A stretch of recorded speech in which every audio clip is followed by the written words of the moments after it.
no solamente aprender de tu palabra, sino también tener el tiempo de celebrar la cena, tu cena, Señor, que es lo primario, Señor, y lo fundamental en nuestra vida. Yo te agradezco porque a través de ello, este medio de gracia, tú nos educas, tenemos la oportunidad de comprender cuánto nos has amado y también, Señor, cuánto te amamos. Por eso cada domingo estamos aquí, Señor, con este deseo de poder darte las gracias.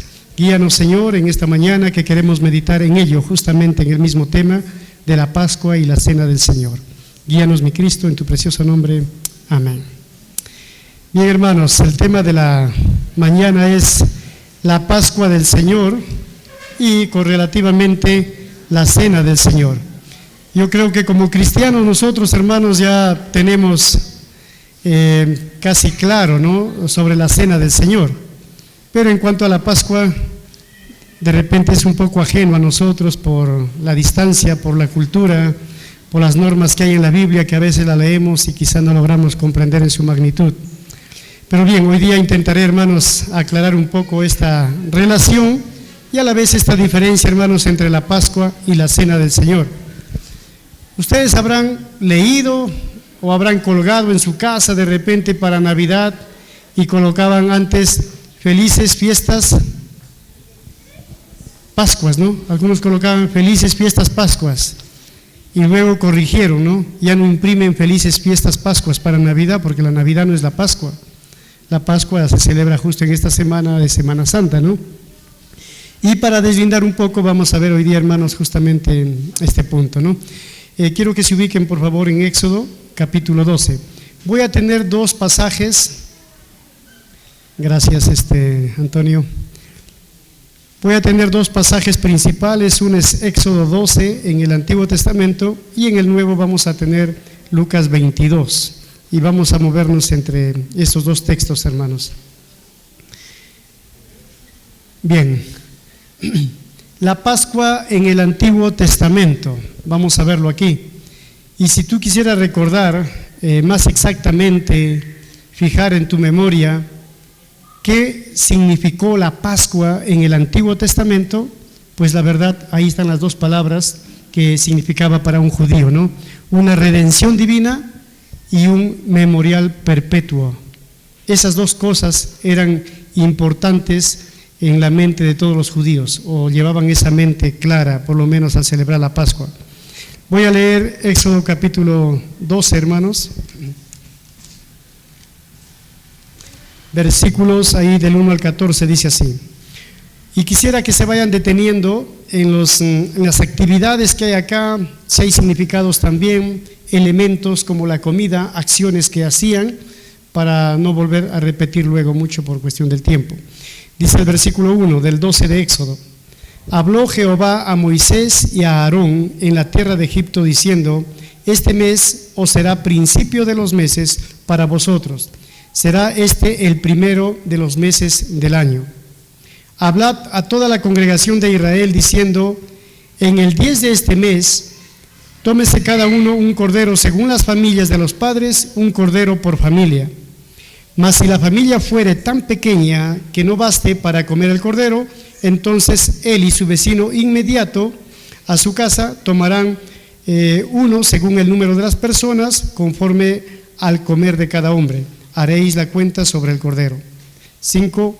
El animal será sin defecto, macho de 1 año, lo tomaréis de las ovejas o de las cabras.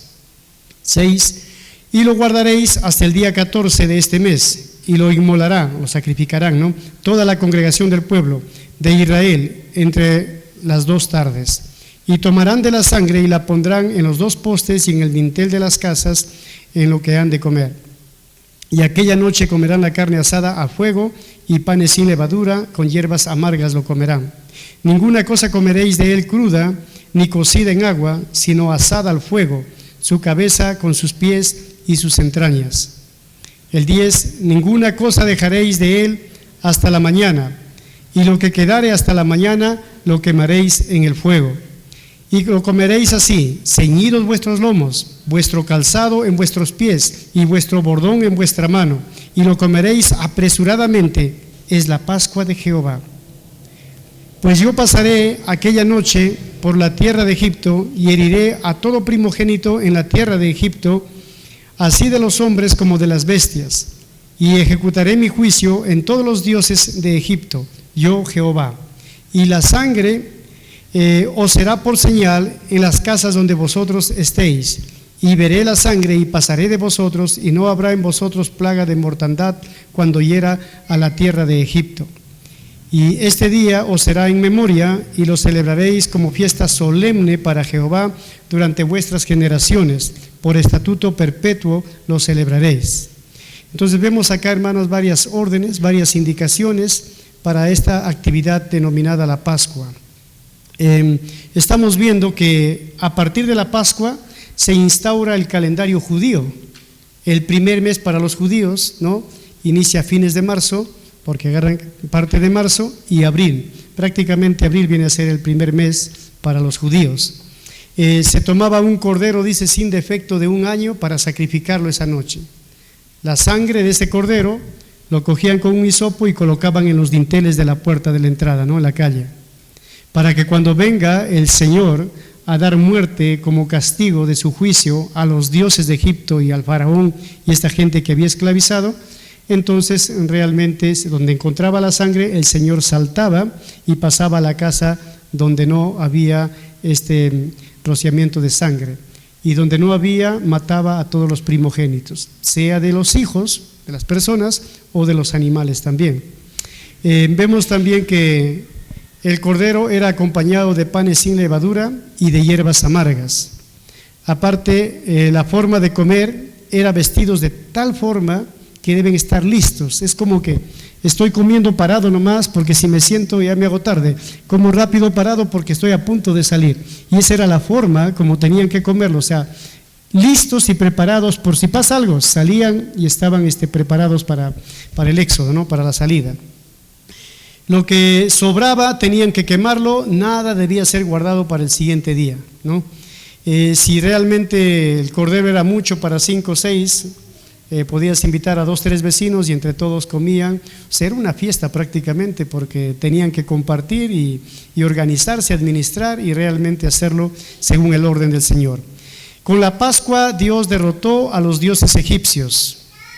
Dios demandó también la Pascua que se celebrase en los judíos por estatuto perpetuo, es decir, una celebración, una fiesta permanente, ¿no? Ahora algunos piensan si se va a hacer en la Nueva Jerusalén, pero por lo menos en el milenio futuro sí se va a celebrar todavía, ¿no?, con Cristo Rey de Reyes. Bien, hermanos, entonces quisiera ver 3 elementos importantes a la luz de este pasaje, pero antes definamos la palabra Pascua. Pascua viene del vocablo hebreo Pesaj, y Pesaj literalmente significa pasar por alto o encima. Figurativamente vendría a ser preservar o mostrar misericordia. Más o menos aquí he traído mis globitos para que lo entiendan. Y esto se conoce también, hermanos, como la propiciación. Imagínense que esto es la casa de cada judío ahí en Egipto.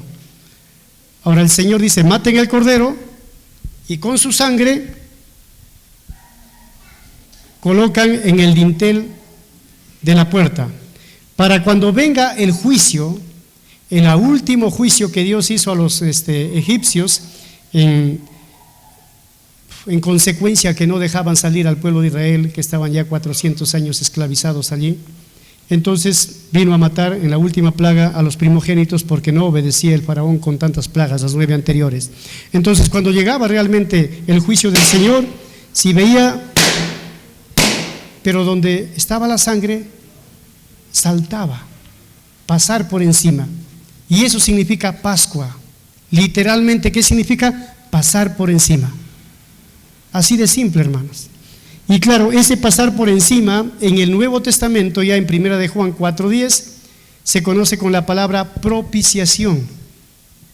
Quitar la ira, pasar por encima. Hoy Cristo nos ha propiciado y eso lo vamos a ver más adelante. Entonces, primer punto, hermanos, ¿qué significaba en el Antiguo Testamento la Pascua para un judío? Por favor, Antonio, un clic. En la Pascua Dios es el personaje central de esta historia. Hermanos, en las fiestas religiosas, Dios siempre debe ser el personaje principal. Pero la verdad, nosotros celebramos o hemos celebrado muchas fiestas donde comenzábamos pensando, o por lo menos tomando como pretexto a Dios, pero luego hacíamos lo que queríamos. Por ejemplo, Navidad, el personaje principal debe ser Jesús. Semana Santa, el personaje principal debe ser Dios mismo. Pero la verdad no siempre es así, ¿verdad? Más se hace comercial y cuantas cosas, pero un judío hoy por hoy también lo sabe, que la Pascua, el personaje principal, hermanos, es Dios. Miren el versículo 11, dice del 12, ¿no? Y lo comeréis así ceñido vuestros lomos y vuestro calzado y vuestros pies y vuestro bordón en vuestra mano, y lo comeréis apresuradamente. ¿Por qué? Porque es la Pascua de Jehová. ¿De quién dice que es la Pascua? ¿De los judíos? ¿De los israelitas? No, de Jehová. O sea, lo afirma, ¿no? La Pascua de Jehová. Y así debiera ser. Felices fiestas Pascuas de Jehová. Porque no se trata del hombre, se trata de Dios. En el 12:12 dice, la Pascua nos manifiesta también, hermanos, el juicio de Dios a sus enemigos. Porque dice que con esta Pascua derrotó a todos los dioses egipcios. Y más adelante podemos ver también que es la fidelidad de Dios. ¿Por qué? Porque Dios dijo que iba a hacer y lo hizo. Entonces podemos ver, hermanos, que todo se trata de Dios. Él propuso, Él lo hizo, es de Él, toda la obra lo ha hecho Él en Egipto, toda la victoria le pertenece a Dios. Entonces la Pascua es sinónimo de Pascua de Jehová, ¿ya? Tiene que ser completo. 2, en el Antiguo Testamento, la Pascua es en esencia una celebración que mira hacia el pasado. Porque si ahora tú vas a Jerusalén, los judíos, por ejemplo, en esta semana, siguen recordando y siguen celebrando, pero mirando hacia el pasado, ¿no? Un judío como tal sigue mirando al pasado y pues ¿qué recuerda ahí? Recuerda realmente cómo Dios los liberó de la esclavitud. Ahora, Israel llegó a ser esclavo allí porque pasó una hambruna por Canaán, no tuvieron comida Jacob con sus 11 hijos allí, fueron a buscar comida, había en Egipto. Fueron a Egipto, le recibieron, como uno de los hijos fue vendido por sus hermanos ahí en venganza a los dones que Dios le había dado, pero al final este esclavo vendido terminó siendo segundo del faraón y él tuvo sueños de Dios, revelación de Dios, para acumular realmente el alimento para los 7 años de escasez y hambruna que iba a haber. Por lo tanto, el faraón lo colocó como segundo después de él, y cuando llegaron sus hermanos, pues se los perdonó y aparte les dio comida y les dijo: quédense aquí a vivir porque esto está para largo todavía. Se quedaron ahí, debieron quedarse los 7, 8 años y regresar, pero no, se acostumbraron a Egipto. Crecieron y se multiplicaron más rápido que los egipcios, y el faraón, los faraones que vinieron después tuvieron temor de que este pueblo se haga más numeroso que Egipto y terminen esclavizando o dominando a los egipcios. Entonces, antes de que me lo haga, te lo hago en esclavo. Y por eso los tomaron como esclavos, los hicieron trabajar, formar y hacer todos los ladrillos para las construcciones ahí en Egipto, y terminaron, hermanos, 400 años oprimidos. Clamaban a Dios, clamaron a Dios, Dios contestó, usó a Moisés, y como faraón tampoco le iba a ser fácil, ¿no? ¿Sabes qué, faraón? Ya 400 años de esclavo te hemos servido, nos vamos a nuestra casa. Y el faraón no va a decir: está bien, pues tienen razón, es tiempo, ya vayan. No, el faraón se puso terco, Dios mandó juicios, señales, plagas, ¿no? Pero el faraón se puso duro, que al final Dios mandó la última plaga, que es la 10ª, de matar a los primogénitos. Y con esa, juicio, ¿no? Y con eso sí el faraón dijo: váyanse de acá, ¿no? Y ellos salieron apresurados, el pan no estaba todavía, estaba sin levadura, y así cuando dieron la orden, salgan, cogieron su masa y salieron. Y por eso todo este recuerdo y toda esta señales y significaciones que hay acá, o significantes que hay acá de los elementos, siempre nos dan un mensaje, hermanos, ¿no? Entonces ellos celebran recordando el pasado. Tercer punto, la Pascua en el Antiguo Testamento, hermanos, motiva al pueblo a recordar, a vivir fielmente. La Pascua como tal es un medio de gracia. ¿Qué quiero decir con esto? Por ejemplo, aquí en la iglesia, un medio de gracia que tenemos hoy por hoy, la oración. Otro medio de gracia que tenemos, la Santa Cena, que celebramos la Cena del Señor. Y así podríamos pensar, hermanos, en diferentes medios de gracia, la comunión, ¿no? Que nos ayudan, hermanos, el bautismo, que nos ayudan, hermanos, a tener un compromiso más estrecho, a tener un compromiso, hermanos, realmente más íntegro para con Dios, a ser más fieles a Él. Y para un judío la Pascua era su fiesta principal del año, la fiesta patronal, como queramos entenderlo para nosotros. Y de esa manera ellos lo que hacían era recordar todo lo que Dios había hecho. ¿Para qué? El propósito era mantener fidelidad. No era celebrar, para reunirnos con la familia y pasarlo bien, y viene mi familia, me visita en la fiesta y ya, la pasamos lindo. No, era para hacer meas culpas y mirar cómo está mi vida y volver a una fidelidad íntegra para con Dios.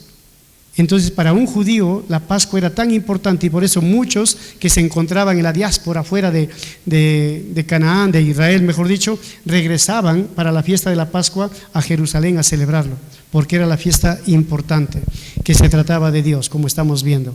En Deuteronomios, voy a leerlo brevemente, capítulo 4, versículo 9, dice así: por tanto, guárdate y guarda tu alma con diligencia, para que no te olvides de las cosas que tus ojos han visto, ni se aparte de tu corazón todos los días de tu vida, antes bien les enseñarás a tus hijos y a los hijos de tus hijos.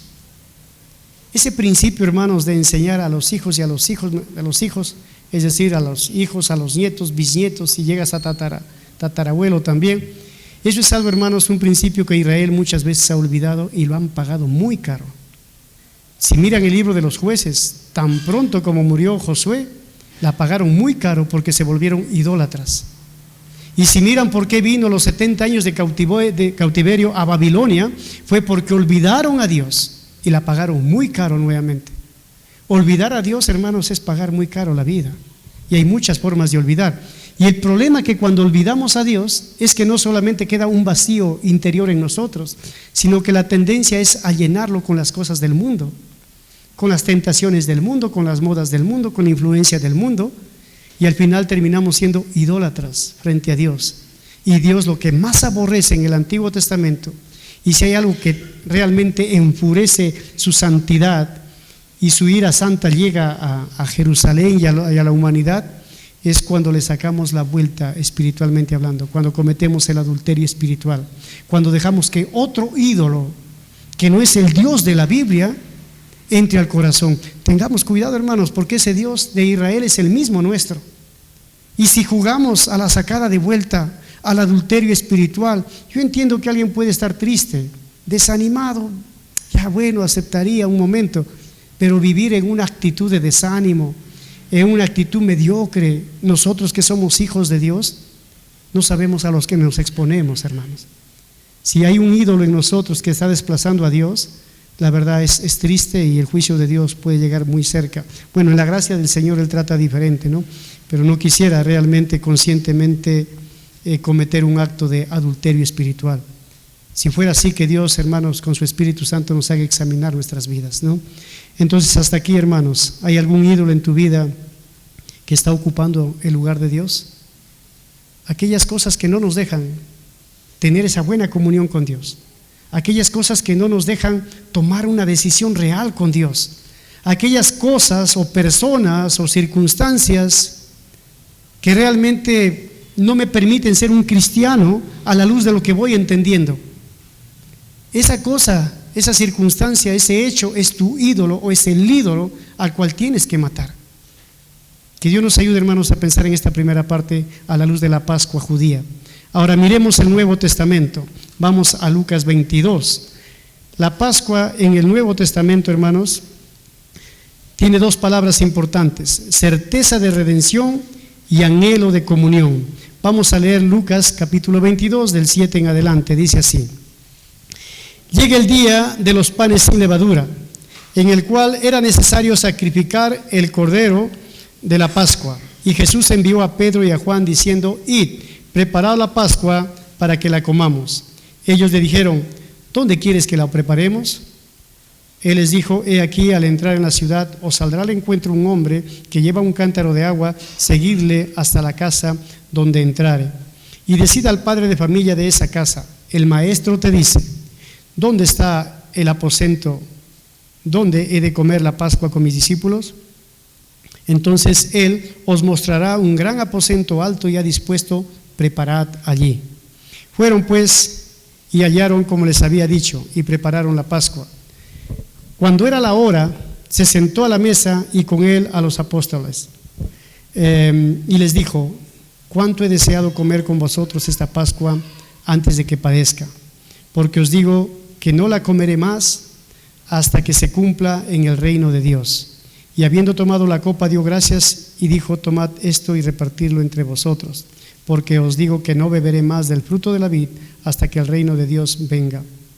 Y tomó el pan y dio gracias y lo partió y les dio diciendo: esto es mi cuerpo que por vosotros es dado, haced esto en memoria de mí. De igual manera, después que hubo cenado, tomó la copa diciendo: esta copa es el nuevo pacto de mi sangre que por vosotros es derramada. Hasta ahí lo dejamos, hermanos. Es interesante, aquí vamos a ver, hermanos, cómo Jesús anhelaba, ¿no?, tener realmente y celebrar la Pascua del Señor. Jesús va a usar la fiesta más importante de la Pascua para darle otro significado, profundizar, cambiar y darnos para nosotros, hermanos, una razón ya no nacional como a Israel, sino una dimensión mundial, hermanos. Porque Jesús toma el lugar del Cordero. Miren ustedes, vamos a ver acá el punto 1. La Pascua en el Nuevo Testamento expresa un profundo anhelo de tener comunión. Quiero que los que tienen su Biblia miren el versículo 15. Me ha hecho meditar y la verdad me ha hecho decirle a Jesús: oh, cuánto me ama, Señor, y perdóname. Me he sentido humillado, entristecido, la verdad indigno, porque el versículo 15, hermanos, dice así, ¿no? Y les dijo: cuánto he deseado comer con vosotros esta Pascua. ¿Cuál era el deseo más grande de Jesús en este momento? Comer, celebrar la Pascua. ¿Con quién? Con sus discípulos. Y luego dice: antes que padezca. Sabemos que después de esta cena fueron a orar y luego va a venir todo el momento de la pasión, toman preso a Jesús y viene todo el dolor y el sacrificio de Cristo. Él sabía que iba a morir en una cruz, pero algo que anhelaba tanto Jesús, antes de morir y dar su vida, hermano, por los pecados del mundo, anhelaba tener un tiempo de comunión, un tiempo de unidad, un tiempo de celebrar la Pascua juntamente a sus discípulos. Y pienso, hermanos, ¿no?, ¿cuál es el deseo más grande de una persona antes de morir? ¿Se han escuchado, familiares, amigos? Si Dios les da oportunidad en su lecho de su muerte, de su agonía allí, ¿qué es lo que piden? Y es interesante, en estos 2 últimos meses he visto, o he escuchado, mejor dicho, de 2 antes de morir, de 2 personas, que no han muerto hasta que llega la hija, que no han muerto hasta que llegue el hermano o la hermana y le pida perdón. Y una vez que pide perdón, en ese momento mueren. Yo no entiendo ese misterio, cómo aguanta el hombre sufriendo, porque espiritualmente tiene que arreglar un problema. Esos misterios no los sabemos, pero hay una necesidad, lamentablemente, de muchos, al momento de morir quieren arreglar el problema de su vida, y nosotros tenemos la oportunidad de hacerlo ahora. Cuando tenemos la oportunidad de hacerlo en el momento que cometemos el error o generamos problemas, pero no siempre esperamos el final. Jesús aquí nos hace meditar un poco en esa naturaleza, ¿no? Él está anticipándose y dice: anhelo, cuánto deseo comer con vosotros. Y esa es la cena del Señor, hermanos. Jesús no ha cambiado. Él anhela cada domingo aquí a las 10 que celebramos nosotros, estar celebrando la cena del Señor. ¿Creen que no? Jesús, claro, está en el cielo, pero espiritualmente vive en nosotros, en su iglesia. Y el domingo en la cena del Señor, hermanos, no olvidemos el anhelo de Jesús. Pero a veces nos damos la libertad de coger el domingo y faltar, porque más importante es mi trabajo, mi familia, la circunstancia. Yo entiendo, hay trabajos que son 15, 14 por 7, 10, noche, mañana, entiendo. Pero si cualquier pretexto importantísimo de mi vida es mayor que el anhelo de Jesús de estar junto con nosotros, no hemos entendido ese sacrificio de Cristo en la cruz, hermanos. No quiero atreverme yo, pero bueno, tomar personal, pero pienso en mi hermano Pedro. ¿Cuántas veces Pedro ha faltado a la iglesia? Te aseguro que lo tiene contado en sus 25, 30 años de vida cristiana. ¿Por qué? ¿Porque es un fanático? Disculpa, Pedrito. No, porque ha entendido el valor de Cristo, hermanos. Y digo de él, no digo de los demás porque no he estado muy atento, pero de Pedro lo conozco hace años y quien más ha faltado he sido yo que él. Pero si Pedro ha faltado, lo tiene contado seguro en su cuaderno ahí los días que ha faltado.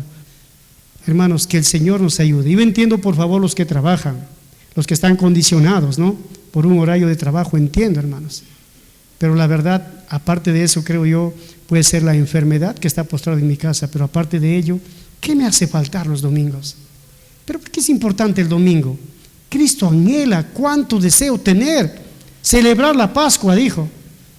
Me dirán, hermano, pero esa es la Pascua, esa es la cena del Señor. Vamos a mirar más abajo, el punto 2. El Nuevo Testamento, hermanos, es una ceremonia modificada, con un nuevo significado. Miren el versículo 20 de 22, dice así: de igual manera, después que hubo cenado, tomó la copa diciendo: esta copa es el nuevo pacto en mi sangre que por vosotros es derramado. ¿Qué nos enseña aquí, hermanos? Que Jesús está diciendo que el antiguo pacto que hizo realmente con Israel prácticamente ya es una sombra que está quedando atrás. Hoy aparece el nuevo pacto, y ese nuevo pacto lo hace con Israel, pero ya no va a bendecir solamente a Israel, sino que va a bendecir a todo el mundo, porque Cristo toma el lugar del Cordero inmolado, sacrificado, y su sangre que nos redime, que es el precio de mi salvación, el perdón de mis pecados allí en la cruz.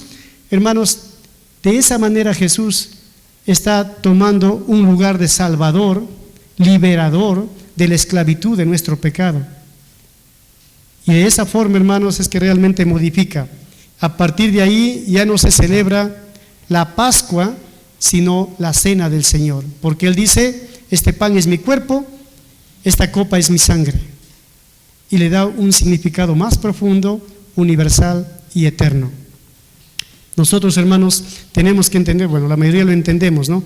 Juan el Bautista dijo en Juan 1:29: he aquí el Cordero de Dios que quita el pecado del mundo. Ya no dice de Israel, sino el pecado del mundo. Y como les decía, hermanos, cuando venga el juicio de Dios sobre nuestra vida, va a haber la sangre de Jesús y va a pasar por alto todos nuestros pecados. ¿Pero por qué? ¿Porque nos perdona porque yo soy bueno? No, porque he aceptado a Jesús como mi Señor y mi Salvador, y he reconocido que su sangre derramada ahí en la cruz ha sido el precio de mi pecado, me ha sacado de la esclavitud del pecado, ahora soy libre en Él. Y por eso dice, hermanos, en Hebreos 10:12, vamos a ver el tercer punto. En el Nuevo Testamento la copa y el pan son elementos memoriales. El versículo 19 dice: y tomó el pan y dio gracias y lo partió y les dio diciendo: este es mi cuerpo que por vosotros es dado. Y luego aquí viene el mensaje: haced esto en memoria de mí. ¿Por qué celebramos la cena cada domingo? Porque la primera iglesia cristiana se reunía cada primer día de la semana a partir el pan. ¿Qué significa partir el pan? Celebrar la cena del Señor. Y por ello nosotros, tomando esta linda costumbre, cada domingo nos reunimos, hermanos, para recordar. Y es Dios muy didáctico, ¿no?, en lo que hace. Porque fácil hubiera dicho Jesús: no se olviden, recuérdenme que realmente morí por ustedes y nada más. No, Él nos ha dejado los elementos, nos ha dejado el pan, nos ha dejado la copa, para que cada vez que lo hagamos, cada vez que estamos comiendo de este pan, más allá del pan, estemos recordando en un cuerpo santo y perfecto que fue entregado en la cruz por mis pecados.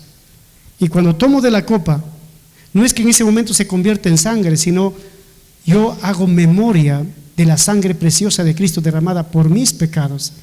Ahora, si Jesús no lo hubiera hecho así, yo estoy seguro que fácilmente olvidaríamos, hermanos.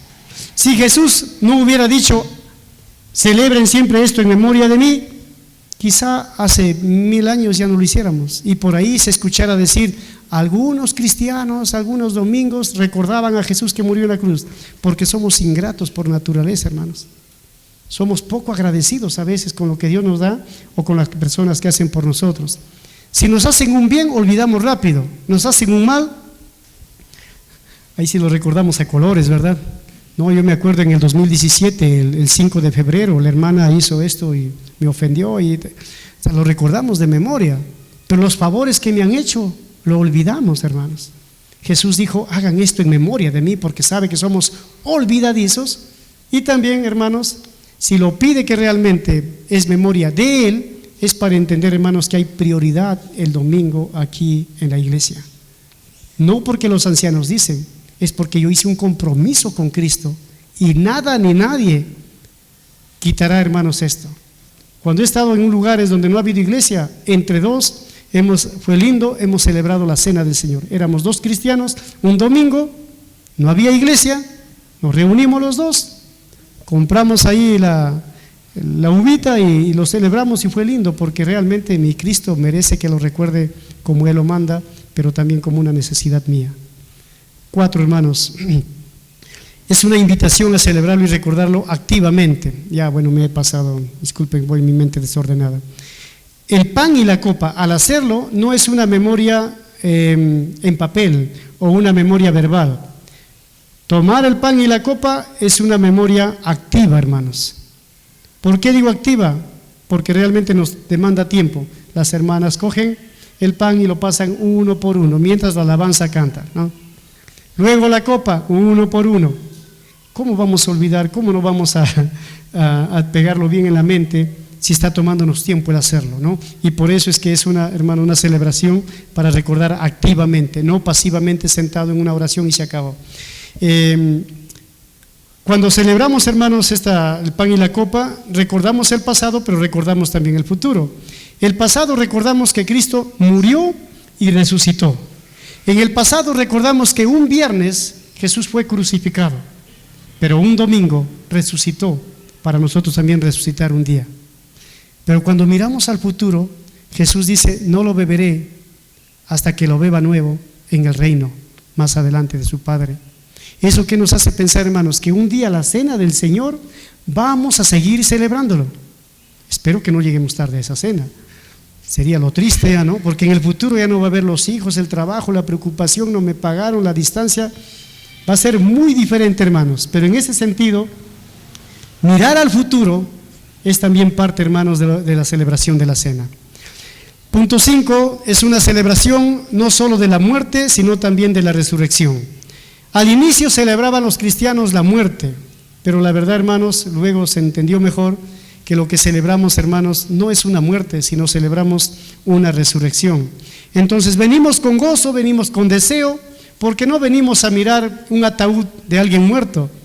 Venimos, hermanos, a hacer memoria y proclamar que Cristo ha resucitado.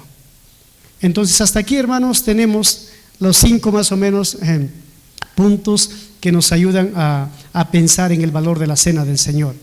Ahora, hay como 12, hermanos, pero he elegido 5 porque hay cantidad para hablar de esto. En resumen, en el Antiguo Testamento los judíos miraban al pasado. El tema central era Jehová, era Dios mismo. Y ellos celebraban la cena del Señor como un medio de gracia. ¿Para qué? Para vivir una vida fiel, íntegra al Señor. Porque en el pacto de ellos era un pacto condicional, que si fallaban, el juicio de Dios caía. En cambio, cuando Jesús habla en el Nuevo Testamento, en el nuevo pacto, ya no es un pacto condicional, sino es un pacto incondicional, que si fallamos, la verdad no pasa nada. Y por eso nos damos una canita al aire de tomar la cena como algo que no tiene mucho valor y no pasa. Si fuera un pacto condicional, faltas 2 o 3 semanas y vas a ver lo que hace el Señor. Pero gracias a Cristo, que es un pacto incondicional, y por eso es que, hermano, realmente tiene mucho más valor, porque se muestra la gracia y el profundo amor de Dios. En conclusión, como hemos visto a lo largo de las Escrituras, hermanos, la Pascua y la cena son una celebración. Aparte, en la cena del Señor celebramos la muerte y resurrección de Cristo. Ya no somos esclavos del pecado, ya no hay aflicción por la desobediencia, ya no hay desesperanza, ya no hay temor. Más por el contrario, hermanos, hay gozo, hay gratitud, hay esperanza, hay seguridad de vida eterna. Miren, hermanos, celebrar la cena del Señor y pensar que la salvación se pierde es no haber entendido la obra de Cristo en la cruz. O sea, ¿cómo si Cristo dio su vida para darme vida a mí? Si Cristo ha muerto perfecto, un cordero perfecto para darme vida eterna a mí, y si yo acepto esa sangre y esa voluntad de amor que ha muerto por mí, Él me salva, entrego mi vida y Él me salva, ¿cómo puedo perder algo que Él ha hecho perfecto? Celebrar la cena debe garantizar de que la salvación no se pierde, hermanos. Por otro lado, pregunto, ¿no? ¿Anhelamos celebrar, hermanos, la cena del Señor cada domingo? es el mismo deseo de Jesús, hermanos. Yo quisiera que pensemos aquí un poquito en Jesús. Me van a matar en 2, 3 días, voy a ser muerto, 2 días, voy a ser crucificado. ¿Qué es lo que más deseo? Unidad, comunión, pasar un tiempo con mis discípulos. Es lo que más deseaba Jesús. Que Dios nos ayude, hermanos, llegue el domingo, lo que más debiéramos desear, no por religión, por necesidad espiritual. Venir y recordar en el pan y la copa y decirle: Jesús, en verdad te agradezco, y no solo agradezco lo que has hecho, agradezco el anhelo de tu corazón de querer tener comunión conmigo. ¿Cómo muestro, hermanos, mi prioridad al hacer memoria de Cristo cada domingo? La necesidad que tengo, la puntualidad que pongo, son cosas, hermanos, importantes alrededor de esta celebración. Y 1 Corintios 11:27 dice: cualquiera que come de este pan y bebe de esta copa del Señor indignamente será culpado. La palabra indignamente viene del griego anaxios, que significa inapropiado. Inapropiado tiene que ver, hermanos, con ser cristiano y tener un pecado escondido, oculto por ahí, que no lo mato todavía. Es tener una dificultad con un hermano sin arreglar y vengo a cenar. Es estar practicando el pecado sin tener conciencia de que realmente soy un hijo de Dios. Y si de repente esos pecados no están en ti, pues Mateo 22:37 habla de otro pecado que dice: amarás al Señor tu Dios con todo tu corazón, con toda tu alma, con todas tus fuerzas, con toda tu mente. O sea, el cristiano debe amar a Dios íntegramente. Íntegro, hermanos, es darle toda la fuerza de mi comprensión, de mi voluntad, de mi acción. Y creo que a veces fallamos ahí, porque amamos a Dios, a veces mucho, a veces poco, a veces a medias. Cada uno puede examinar, hermanos. La pregunta es: ¿celebras la cena del Señor digna o indignamente? Ahora, si alguien come así, suma culpas, dice, ¿no? Y por eso mi pregunta: ¿estás sumando culpas a tu vida o gozando de la cena del Señor el domingo? 1 Corintios 11:28 quisiera reeducar a muchos cristianos que la hacemos muy mal. 1 Corintios 11:28 dice, o mejor dicho, no dice: pruébese cada uno a sí mismo, o sea, haga un examen cada uno a sí mismo y luego absténgase. No dice eso, pero eso lo practicamos mucho de los cristianos. Vengo el domingo a la cena del Señor y a la hora que pasan el pan y la copa: no, hermano, gracias, no, hoy día no puedo. O sea, ¿de dónde hemos aprendido eso? ¿Quién lo inventó eso? De repente nosotros enseñando mal en los cursos que hemos hecho de discipulado, porque ¿qué enseñamos? Que si tenemos pecado, deja tu ofrenda y no lo tomes. ¿Para qué? Para que no te caiga el juicio de Dios. Pero eso no enseña la Biblia.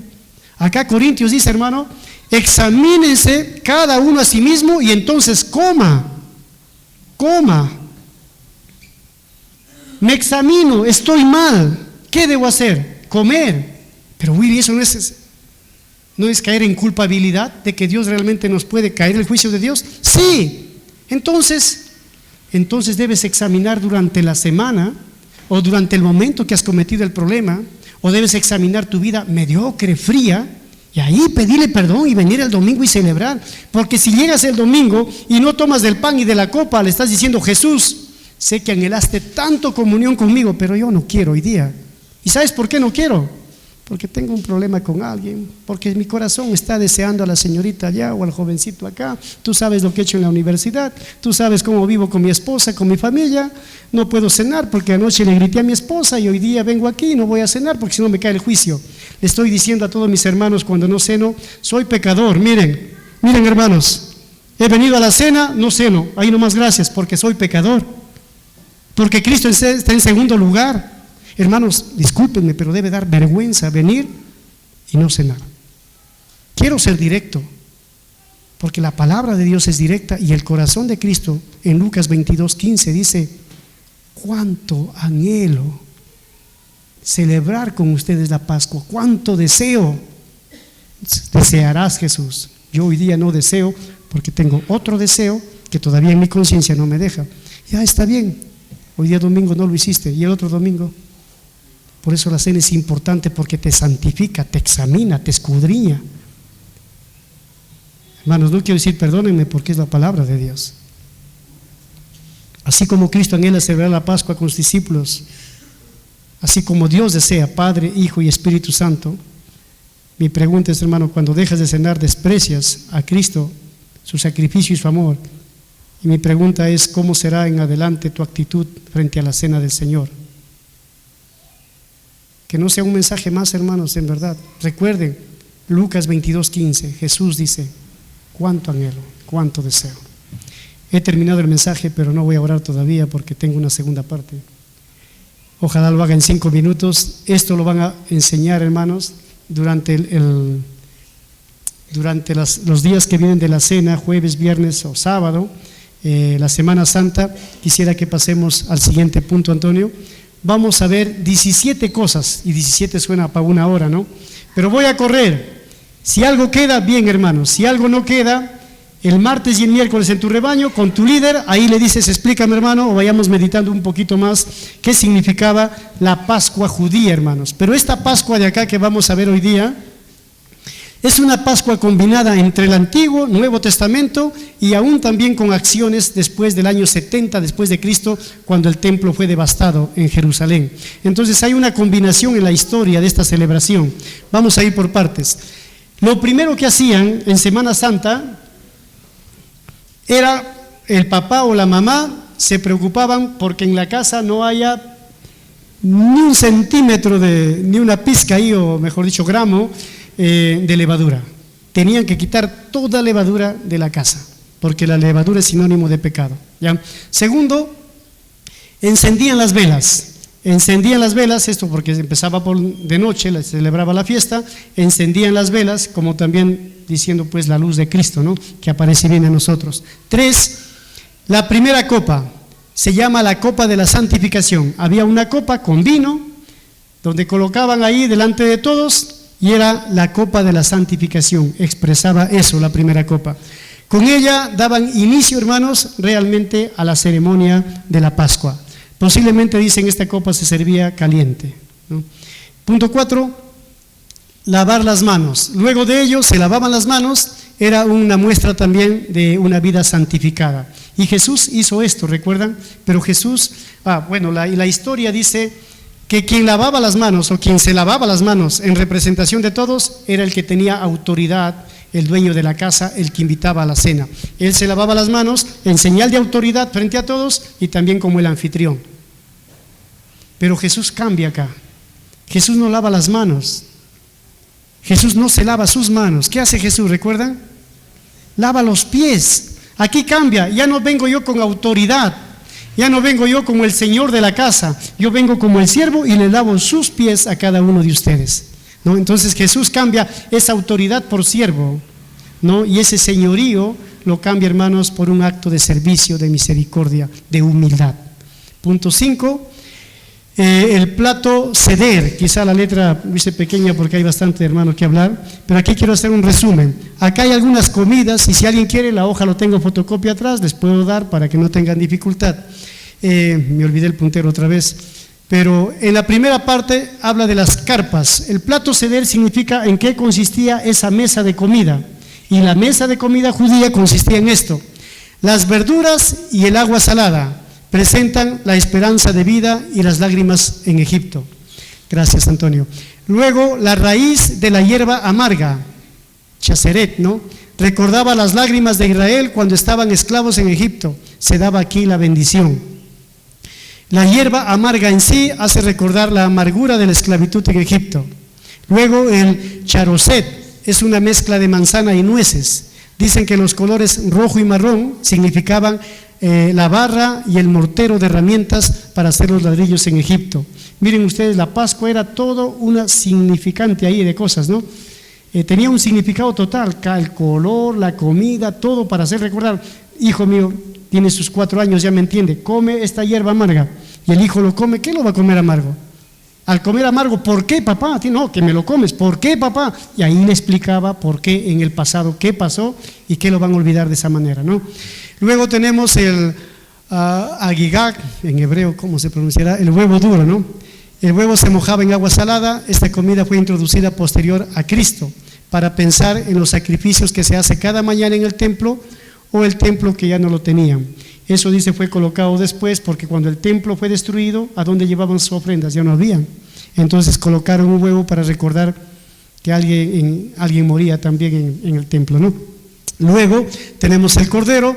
El cordero tenía que ser perfecto de 1 año, eso ya lo hablamos, y el cordero es más entendible, hermanos, era lo que permitía el derramamiento de sangre para perdón de pecados, ¿no? Entonces todas las comidas tenían un significado. Pasamos al 6. El pan de aflicción. El pan sin levadura no hace recordar que nos hace, ¿era así? No hace recordar la redención de Egipto. Sí. El pan sin levadura no hace recordar que la redención de Egipto vino rápidamente. Nos hace, debe ser, hermanos, ¿no? Que vino rápidamente y el pueblo salió sin tiempo de esperar su pan, ¿no? Que hinchara con la levadura. La levadura, símbolo del pecado. Quitar toda levadura de la casa significa un nuevo comienzo de vida. 7. Corrigen ahí, líderes, ese no nos hace, por favor. El matzó. ¿Qué es el matzó? Mi esposa entró al internet, buscó ingredientes, cómo se hace un matzó. Si alguien quiere, al final le puedo invitar una que ha hecho, y esta semana ustedes podrían hacer, hermanos, y la verdad que tiene ligeramente un sabor diferente a la cachanga, con los ingredientes judíos. Nicky va a pasar en el WhatsApp también los ingredientes si alguien quiere cocinar esto o otro de los platos para esta semana. 8. Las 4 preguntas. Hay un momento de las 4 preguntas. Las 4 preguntas servían para que la Pascua quede, hermanos, realmente fijada, ¿no? Las preguntas eran 4 preguntas claves sobre la Pascua misma. 9. La historia de la Pascua. Los judíos contaban la historia de la Pascua, pero desde Abraham hasta Moisés. Hoy día no he hecho la introducción porque iba a ser muy largo contarlo, pero ellos hacían toda esa introducción para sus hijos. 10. Las 10 plagas. ¿Cómo recordaban las 10 plagas? Había una copa de vino ahí permanente en la cena, pero esa copa no estaba llena, ¿no? Porque el que no esté lleno significaba ira, significaba plaga, ¿no? Y por ello colocaban esta copa. 11.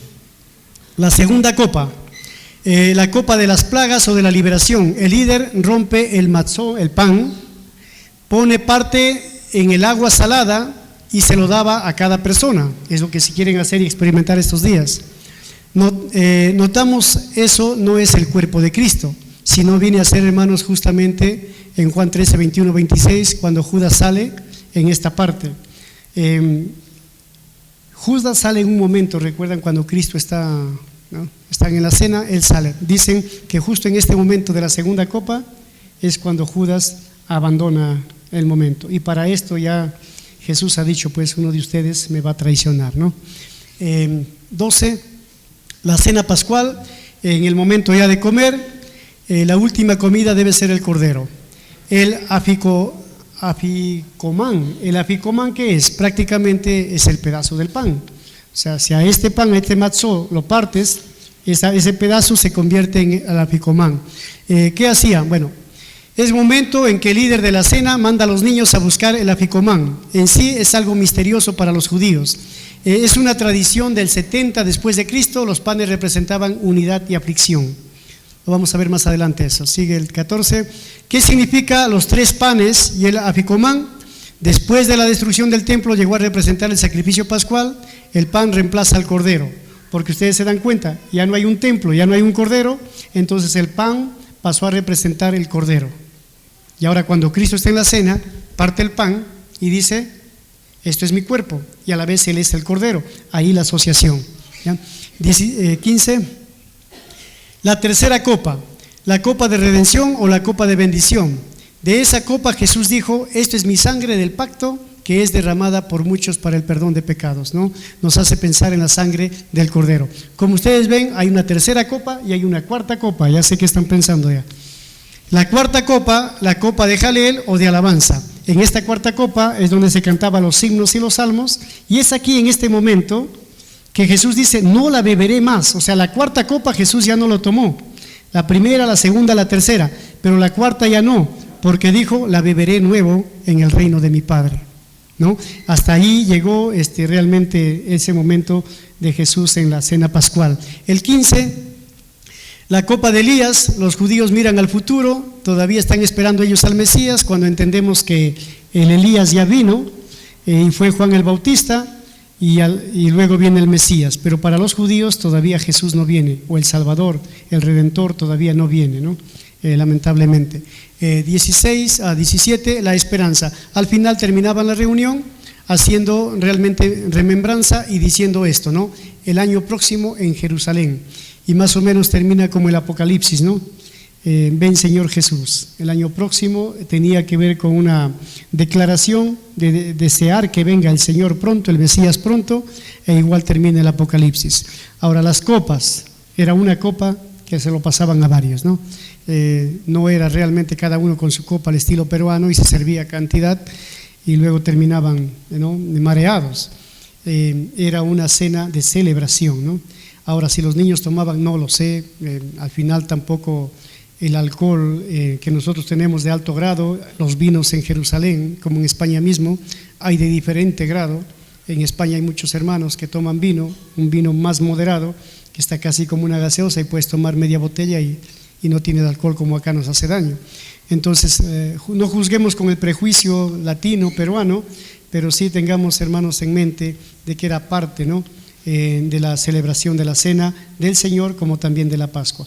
Entonces, hermanos, brevemente estos 17 puntos, sé que no va a quedar claro, tendrán muchas preguntas, a su líder de rebaño ya lo hacen durante esta semana, y que por lo menos haya sido un vistazo, ¿no?, un flash más o menos de lo que se hacía durante esa Pascua o la cena del Señor, ¿no?, que estamos viendo aquí.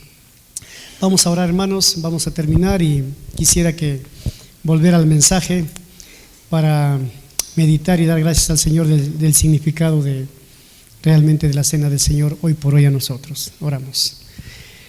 Señor Jesús, te pido perdón, Señor, en esta mañana, porque quizá en un momento en mi vida lo he tomado indignamente. He venido a celebrar la cena del Señor de forma indigna, olvidándome que se trata de ti, olvidándome, Señor, que es un desafío a mi santificación, olvidando, Señor, el valor que tiene.